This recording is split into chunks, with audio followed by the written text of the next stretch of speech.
Good morning. It is Tuesday, July 30th. I've got Big Teddy, the doodle here, which, yep, looks a lot more poodle than doodle, but he is a labradoodle.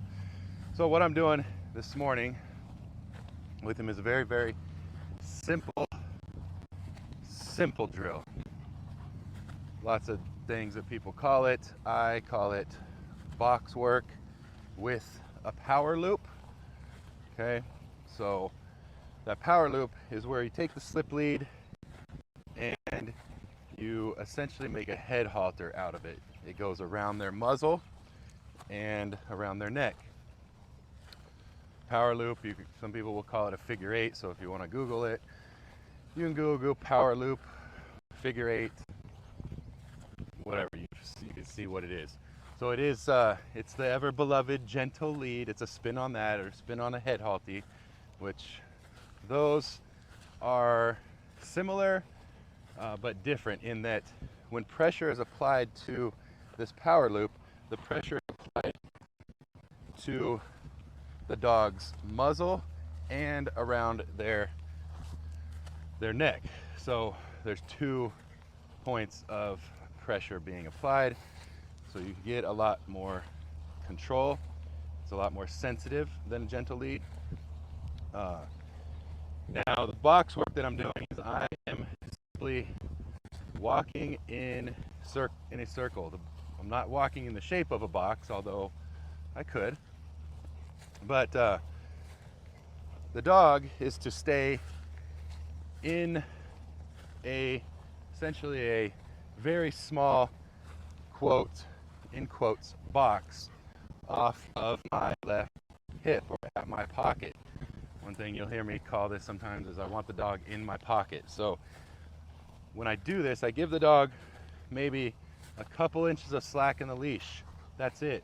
So if their head drops down because they're going into tracking behavior, prey drive, they feel pressure immediately. If they fall back behind me, feel pressure really quickly. If they try to jump out ahead, not only are they feeling pressure on the leash, through the leash, but I'm also doing circles and turning into the dog at this point. What we're teaching through a long period of time doing this, and I mean, I'll do this with Teddy this morning for probably 45 minutes, is to settle in by your side. We're getting lots of repetitions, lots of time to settle. The comfort is found when they settle in with you and in sync with you. So think about how many repetitions you've done with your dog out of sync with you. Okay, so this is practice putting in time, repetitions, steps with them being in sync with you. The goal is to have this leash nice and loose as it is with Teddy right now. So I'll do this one direction for 20 to 30 minutes, meaning turning into the dog, and then I'll do it the opposite direction where he will be on my outside, and rather than walking counterclockwise, I will walk clockwise. Now I can vary my speed, which I can do. I can change the radius of the circle that I'm walking. I can periodically stop as well and reward a dog. Sit. Okay, so he wants to go into a down. I'm not going to allow that, which means his head goes down, so there's pressure. So I can periodically stop and reward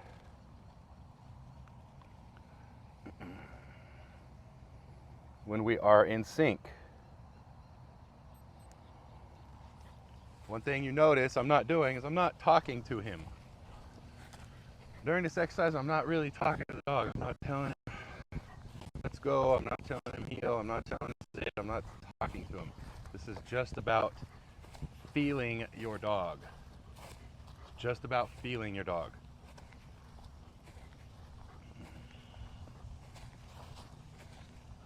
And I just put my backpack there as a marker for the center of my radius that I want to walk. This is a great drill to do for whatever type of dog you have. Not what type of, not breed of dog, but whatever type of dog, meaning whatever behavior issues you may be encountering with your dog. This is a great exercise to do because it puts you guys on the same wavelength. It gets you in sync with your dog. It teaches you how to feel your dog and quit fucking talking at them because they ain't listening to you anyway. So I'm rarely ever even looking at him. I feel him. I feel when he starts to trudge ahead. I feel when his head starts to drop down. Right? When I do some revolutions where I don't feel him and I feel like we're in sync, I want to come in and reward that. And have a moment and reward that. And then I continue on again. Okay? This is all about feel. It's all about being in sync, which is a feeling. You need your dog to feel best when they are with you. If you take your dog for a walk, they're not with you, meaning they're pulling out ahead. They don't feel best with you. They have determined they feel best in the pursuit of prey on their own. They feel best in the pursuit and seeking the experience of hunting by themselves. That's why they're scouting out ahead. They're seeking, they're hunting, they're scanning, they're ready to chase without regard to you. All of those behaviors feel really good to a dog, and they don't see you as the access point. They don't see you as the provider of that. They don't see you as part of their success in that endeavor. Not at all.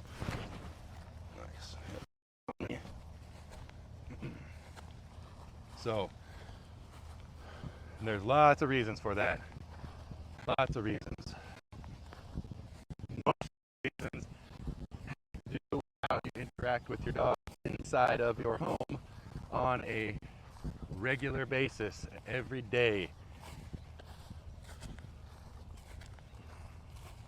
How you feed your dog, what you do with your dog, and what you allow them to do when you're sitting around watching TV, what you do with your dog and what you allow when you're cooking dinner or when you're eating dinner, how you interact with your dog when you walk out the door, you interact with your dog when someone rings the bell, how you interact with your dog when you pet them. All of these things either confirm that you are valuable and success for the dog and highest rate of pleasure happens through you, or it lets them know, yeah, they can get a very high rate of pleasure and success with or without you. Primarily because you are inconsistent. Inconsistency, even to a dog, means I'm not going to be successful. Most successful people in the world are consistent in what they do and their behaviors. Dogs are consistent. Dogs need consistency. So, you're very inconsistent. Oh, stop right here. We've had some good revolutions. He's gonna sit. Good. I reward it. I'm not talking. If you notice how I'm rewarding him, this is where I see a lot of people. I don't understand why they don't know, why you don't know that you can just calmly Most people come in and pet their dog and they're like, they think the only way to pet a dog is fast. Oh my God, it's just fucking weird. Like, you can pet your dog calmly. You can pet your dog slowly. You can massage your dog. There's all different ways to touch your dog. You pretty much only utilize one. So now we're going to go the opposite direction and see how he does. Most dogs, when you start this drill, do really well one direction early and right off the bat, and struggle the opposite direction. So there's times when I start working with dogs, that I'll do this drill right away with them early in the training process. Some dogs I do it later. Just depends on the dog. So with him, I have not done this yet, but we are already in sync. We've already created a relationship where I'm provider and a successful endeavor and enjoyment happens through me for this dog. So this drill, this exercise, becomes very easy now. He already knows, okay, things happen best when I stay with you. When I'm in sync with you, my life is better. That he's going to get to have freedoms by being in sync with me. It's not about taking away the dog's freedom. It's actually about being able to give them freedom because you are in sync. If you are not in sync with your dog, you have no business giving them freedom. That's dangerous. It's dangerous at worst, neglectful at best, ignorant. But I want to give him freedom.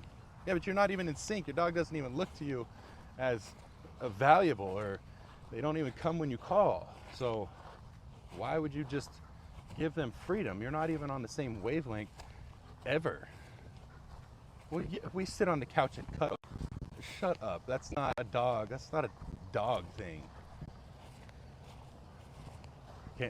He listens in the house when no one's home, when I have a piece of steak and he wants something.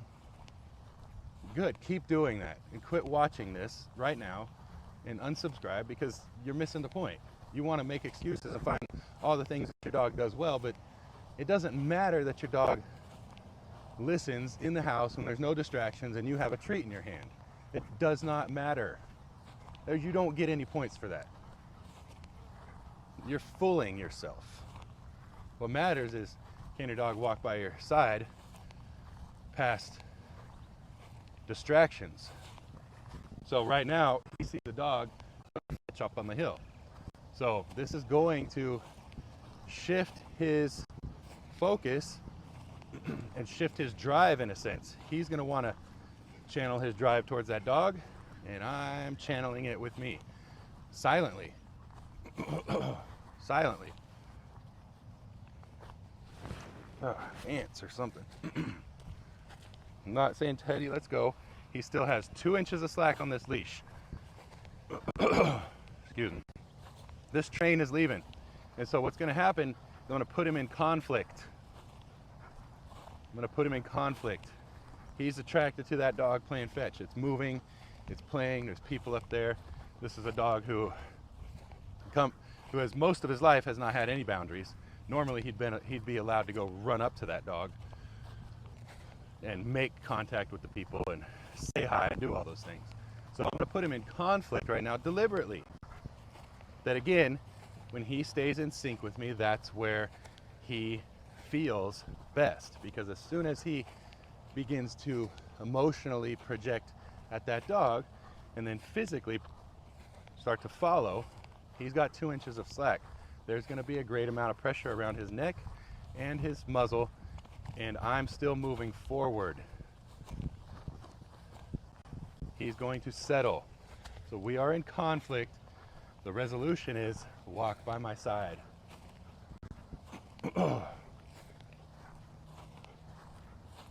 So remember how I talked about this is good for dogs with many, many types of behavior problems. This is good for reactive dogs. If you think about a camera, there's a term in photography called aperture, I believe. So, or exposure time, rather. So right now he's not being exposed to that dog. The dog is over my right shoulder. As we come around here, just like in photography, now the exposure is starting. He can see the dog. He can see the dog. So the diameter of your circle determines the exposure time.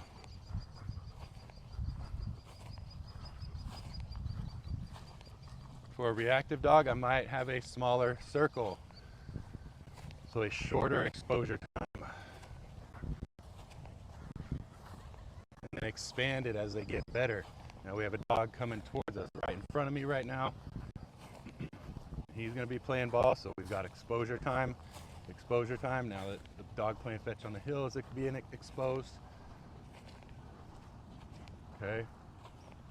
So, and then when we are out, it's out of the frame, now the exposure turns off. So we're cycling Teddy through these drives, through this emotional state, to where he ultimately settles with me, that he can look without needing to go over there. So he can look without being in conflict. It's okay to look. All of you people do this stupid redirecting treat training. Don't look at the dog, don't look at the dog. You keep your dogs focused on you with treats so they don't even look at the distraction. What happens when they finally get to look at that trigger?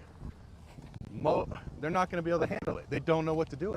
You haven't taught them that they can look at it and not need to go interact with it. You've only taught them to look at you when there's a distraction. But what happens when they look at it? What happens when that distraction's way too attractive? More attractive than you and your pepperoni or you and your piece of chicken. What happens then? What happens is their circuitry becomes overloaded because they have not been exposed to these triggers, to these activators. They haven't been exposed to this emotional state. Now we got two dogs over there barking at each other. You must expose your dog to these feelings and work them into a different feeling with you.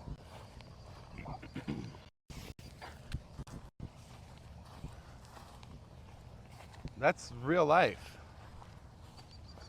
We teach children how to deal with many emotions. We don't just say, don't ever feel that. Don't ever look at that. Just don't ever do that. Don't ever do that. We teach them how to do. We teach them how they can, what are alternatives. Okay. Just because, think about it. If a child sees a toy in a toy store, emotionally they're attracted to that toy.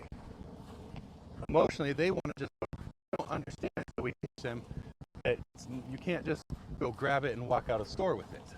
Okay? But if you don't teach them that, they don't know, and they'll just grab the toy and walk out of the store with it. They'll just do that. So he is emotionally projected over at that dog. This is good. I'm just moving forward. I'm not looking at him. I'm not allowing more slack on the leash. He gets to feel that, and then he gets to feel what it's like to settle in with me. It's not negotiable. Again, this is a dog who has many, many months of his early life seeing another dog, seeing people, and doing what he wants. I mean, really just doing what he wants in general. And then when it has not been favorable, there's been some frustration on the side of the human, there's been some annoyance, there's been some embarrassment, there's been a lot of negative feelings on the side of the human when he doesn't do what we feel he should know, what he should do. So, very hard for him to see a dog and not go interact with it. Very hard for him to see a person and not become extremely attracted to them and want to go say hi.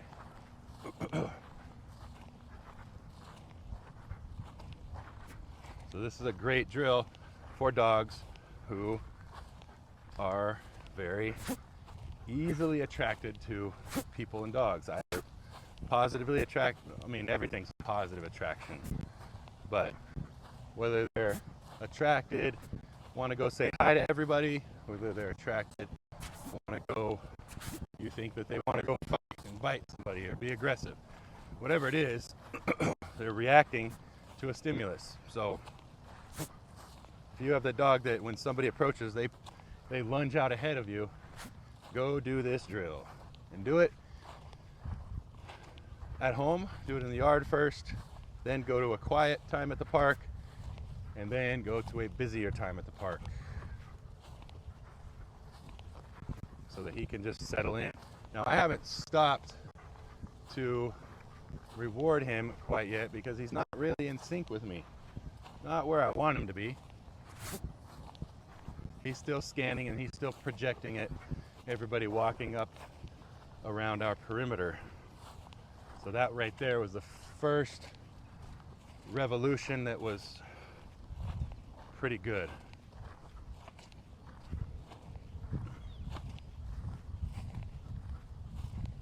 You all have a park that's within 3 miles of your house. Utilize your park.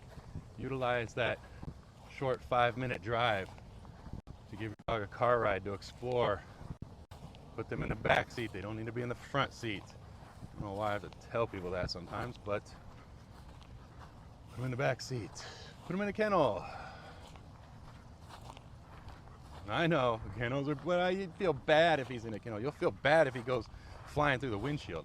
That's what you'll feel bad about. You'll feel bad when you have to hit the brakes hard and he slams into the dashboard. You'll feel bad when you hit the brakes hard and he slams into the back seat and falls on the floor and is scared now. That's when you're going to feel bad.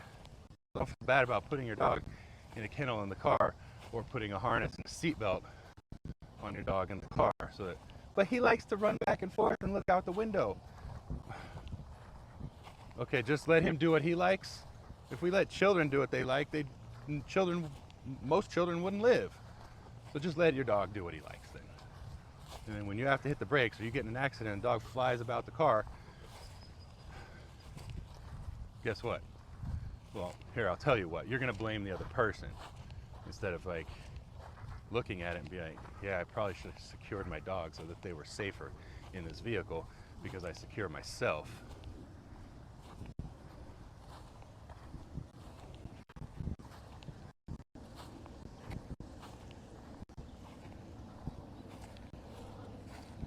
So this was pretty good.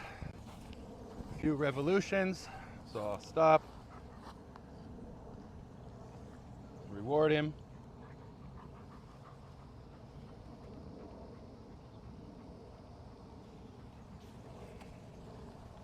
So this park trip for Teddy will culminate.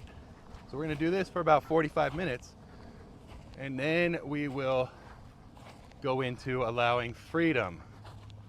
Then I'll go into with a very long line and we'll play and we'll explore. And I'll let him release some of this emotion that I've asked him to suppress by being in sync with me. And I'll go ahead and let him release it. If you're only putting into your dog and stimulus are putting into them and you're not giving an outlet, you're not releasing the pressure, you're stepping aside and asking your dog to sit on a trail or the sidewalk when another dog walks by and your dog's going crazy and you're asking them to be good, and then you don't do something soon after that situation, soon after that dog passes, to release that energy that you just suppressed, that you asked them to suppress, it's going to build, and it's going to build, and it's going to build, and it's going to build over time, not just during that walk. It's going to build into the next day, and it's going to build the next day because stress accumulates. Stress gets stored. Pressure that is unreleased and emotion that's unexpressed converts into stress. Just like when we eat calories, food, if it's not burned off and utilized, it gets stored as fat. You have to release energy. If you put in, you need to release energy. If you eat, you need to expend energy. Just like if a dog experiences something, pressure, and experiences the pressure of a dog walking by and you asking them to sit, that's a form of pressure. If it's unexpressed, it turns into stress. You're asking your dog, if your dog is having an emotional outburst, and you're asking them to contain it, and they do successfully, and you don't do something to release that, it's still there. It's going to get stored as stress. And that stress builds over time and it decreases their capacity to handle future stress because their storage is only so big. They can only store so much stress. They can only handle so much and it builds over time. So we're coming around. We got Doc playing fetch again. We got guy walking his two little Chihuahuas. Which, by the way, if you got a Chihuahua, I just question why. To me, it's a worthless animal. Like, what's the point? Like, truthfully, in nature, that dog would never survive. It's just, we shrunk it down for human purposes. We shrunk a size down, but their drive is still there, and they get treated like a baby. They get dressed up. They get put on weird elevated dog beds that look like a princess bed. They get named Princess. Yep. So if you got a Chihuahua and you're watching this, yep, I don't like Chihuahuas. Stop watching, unsubscribe. Never gonna work with you. Don't like Chihuahuas. There you go. I think they're pointless. Really don't know how someone could love a Chihuahua. So there you go. You don't like it, don't watch. But your stupid Chihuahua could benefit from this exercise.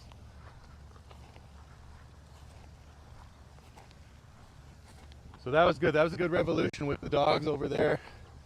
And the one playing fetch and the little Chihuahuas.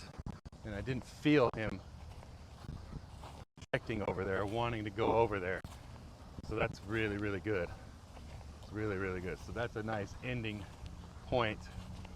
So I'll come in here, circle up, have him sit, and reward. My reward is calm. My reward is slow. My reward is firm. It's massage. I'm not trying to get him excited. I want him to feel good. I'm not trying to excite him. There's a difference, right? Just because your dog is excited doesn't mean that they feel good. Just because your dog is excited doesn't mean they're happy. Okay? I know, I'm taking that away from you. Well, but he's so excited, he's so happy to see me. Well, he's excited to see you when you come home. Is he happy? How do you know he's happy? You don't. You're not a dog professional. You don't know that he's happy. He's excited. There's stress there. Maybe he's been stressed all day and he's releasing that stress. Interesting. So now we'll go into giving Teddy some freedom. I got some toys and we'll give him a little playtime and a little freedom, and that will be that.